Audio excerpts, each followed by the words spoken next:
There is this couple, and I can't remember their names, but they travel the world Okay. and they always do like these top of the line like flights. Mm-hmm. So they were on one where it was like a 14-hour flight, I think, and it had its own bedroom. It had like this extensive menu, including caviar and all this other stuff. And I'm like, holy crap. And they're like, typically it would cost, $15,000 to $20,000 a ticket to fly, and get that suite. They called it a suite. Mm-hmm. But they were getting it for, I don't know, a nominal charge because I think they were using miles or something like that. Okay.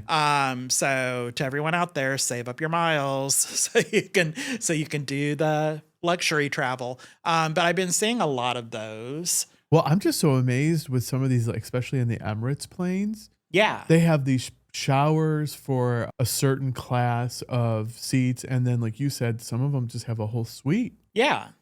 There were showers. There was like a full bathroom. I mean, it was like, I was like, wow, on a plane? Because, you travel on a plane, even if you travel first class, I mean, you're still going to the bathroom in that dinky little like closet. I'm telling you, I really, really can't wait until I start flying private. So to have a full bathroom, with a shower and everything, I'd be like, wow. It's really like luxurious. I would not know what to do. Another thing that keeps popping up on my Facebook reels are those crazy airplane rides with all the turbulence. Oh, I haven't gotten any of those. Oh my goodness. Yeah, I've seen a lot of those where it's usually everything was fine and then all of a sudden it literally the airplane hits a pocket and like everyone hits the ceiling or some crazy stuff like that. So you're not hitting those. Yeah, well, no, I'm not getting those, but kids, that's also why you're supposed to have your seatbelt on throughout the entire flight if you're not up in them. No, I wear my seatbelt religiously through the whole too. flight. And if I have to run up to the restroom, I just pray to God that we don't hit a bucket of turbulence. How embarrassing would that be if you were like sitting on the toilet and you hit turbulence? Oh my gosh. That would be really, really horrible. Like, can you just imagine? Right. Like, what if the door opened, flew open during the turbulence? That would be really and you're bad. like right there. Yeah, that would, especially since one of the restrooms on, I think it might be an Airbus, is right in the middle of the plane. Well, yeah. Unless you're in first class. If you're in first class, then you get the front the restroom. Front one by the pilot, yeah. Although this drives me completely crazy because I do fly first class. Well, you have to with Rick. Yeah, I fly first class pretty much all the time, but it drives me crazy because I feel like, only first class passengers should be using that bathroom in the front. Like that's designated for us. Yeah. So, but then you see all these people from coach coming through there and I'm like, so typically what happens is those seats right behind first class are like main cabin extra or Delta Comfort. And so I fly in those seats. And I use the first class bathroom. Well, see, I would be like, no, you can't. You can't. It's so much closer. Because you remember that movie? You remember the movie Bridesmaids? Like when they're on the plane. Yeah, and there's a colonial woman on the wing. She's trying to sneak into first class. Yes. And she tries to do it over and over again, doing different things. Like, no, it's not me. Like she'll put a finger up. She put sunglasses on. Yeah, she put sunglasses on and she's like, it's not me. Yeah, she's like, help me. Yeah, help me. I'm poor. I'm poor. And I'm like, that's what I feel like. Like maybe I'm just a little bit of a snob, but I'm like, I feel like, I feel like the front bathroom should be just for first class passengers only. Like no one in the coach section should be. Well, I have seen flight attendants tell people they could not use that lavatory. So I think the airline the policy is really only designated for first class. Yeah. So I guess I'm a rule breaker. You are a rule breaker. Yeah. Don't ever fly with me because I'll be in first class and you'll be in coach. And I'll be like, bitch, you need to go back. No. If we were flying together, we would just all be in first class. I can't have that separation. There's just no way. I know that you would just look down on me as I was walking past you, which that is another thing that just absolutely baffles me is they let these first class passengers sit down. Yeah. And then they stare the coach people up and down as everyone has to slow. Girl, You were a mean girl. Oh my God. You're the one that's staring everyone up and down and then putting your nose in the air and looking out the window. I totally do that. Oh my God. Yeah. Okay. Yeah. Well, Because okay. I'm like, oh, well, look, we've already got drinks. We've already. You bitch. Oh my God. Oh my gosh. Okay. Well, I see how you roll. Okay. So you're just basically like, okay. No, don't I'm look at me. exaggerating a little bit. I'm not Oh. quite like that. But yeah, I mean, I almost, if the flight is going to be a certain length of time, Mhm. I always fly first class Yeah. because I cannot, first of all, I can't sleep on a plane, period. Mhm. I just can't.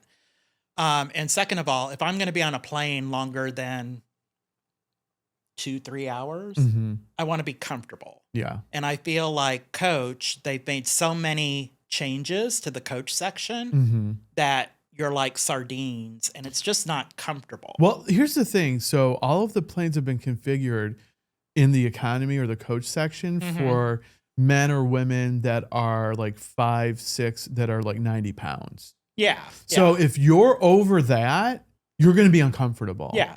I've sat next to a guy just recently, a couple of weeks ago on a flight, and he was not heavy. He was just like a bodybuilder. And I have broad shoulders and he had broad. I mean, we were literally like fighting for the inches in between the seats. And of course I won. And finally, he gave up and he like went over, he literally put his entire body over the tray. And he just was like basically there completely miserable for 2 hours, but I was comfortable. Well, the worst flight I ever had was when I worked for a different company than I work for now. And I got assigned to a project in Hawaii. Okay. And coming back, the plane had like seats on the side and seats in the middle and then seats on the other side. Yeah. It was one of those It was like a 2-3-2 configurations. configuration or 3. So I was on the aisle in the middle section. So I'm like waiting and waiting and waiting. And I'm like, great, there's nobody sitting next to me. I'll be able to stretch out. It'll be a 9-hour flight. I'll be able to, stretch out. Very last minute, this guy who had to have weighed 300 plus pounds. Oh boy. Comes onto the plane. And where does he sit? Right next to me. What was his seat? You had the whole row open. I was like this, literally, the whole time for 9 hours. You didn't ask him to scoot over to one of the empty seats? I mean, he couldn't. Oh no, because there was somebody sitting. Oh, like there was an empty seat in between the two. There was of us. only one. Okay. Yeah. So that was like the worst flight I ever had because I was literally like this, like yeah. for 9 hours. I had the same experience, but I was actually on a commuter jet.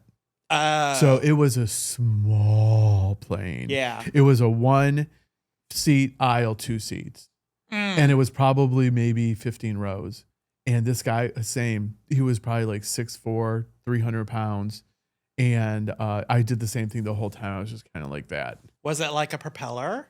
I think we were actually on a propeller. Yeah, because I used to be like, sometimes when you went to the Bahamas, like if you've ever flown to the Bahamas, sometimes you'll get on a propeller plane. Yeah. To Miami, for example, and have a layover, and then you take a propeller plane from Miami to the Bahamas. Right. And that used to freak me out, going on a propeller plane, because I'm like, oh my God, what if a bird like goes into the propeller? Like, are we all going to crash into the ocean and die? Well, with those propeller planes, they feel so different because you're like constantly like left, right, left, right. Yeah. It's a lot more bumpier. Totally different. Yeah, it's a lot bumpier. Yeah. So if you ever have to, we used to call them puddle jumpers. Oh, yeah. Puddle jumpers. Yeah, for sure. So, and now the airlines, they don't even give you anything. No. They don't give you anything. No. I cannot remember the last time. I think American Airlines still gives you beverages with no cost. Yeah. But like everything else, food, drinks, even drinks on other airlines, you have to pay for now. First class.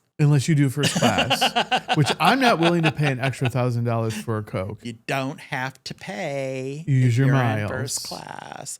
No, you can use your miles. When we flew to San Francisco, like when we took our San Francisco trip and went to Oregon and all that, we did first class on those 2 flights. But I told Rick, I said, I'm not going unless we are in first class. Yeah. No, because I was like, it's too far. Right.